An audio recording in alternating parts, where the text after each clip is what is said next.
Guys, we are cooked. Стоя, наблюдавам. Точно до един лидъл съм спрял. 4 момиченца, може би на около 15, 16, 17. И всичките с телефона в едната ръка, с смартфона в едната ръка и в другата ръка с цигара или вейп. Или така наречения iGUS. Защото мириш на гъс. Да мириш на хубаво е същия букук.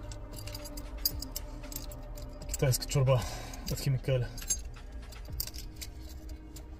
И просто не виждам смисъл изобщо някой се занимава с такива същества. Представете се какво ще се случи с тях след 3-4-5 години. В момента са в чалгите. В момента нон-стоп са в TikTok.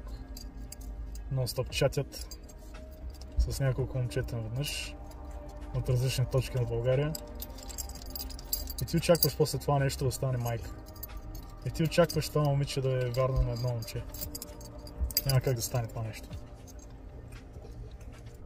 И е хубаво момчета на тяхната възраст да се го избият просто от главата, че може да има някаква романтика и някаква истинска връзка с реалистично привличане. Всичко е моментно, всичко е бързо и всичко е само и само да вдигне допамина. Нищо друго. Защото не мога да изгледат един клип, ако е по-дълъг от една минута. Представете си вашата връзка колко ще издържи и дали няма да иска да се чати и да контактува в реалния живот с още няколко човека.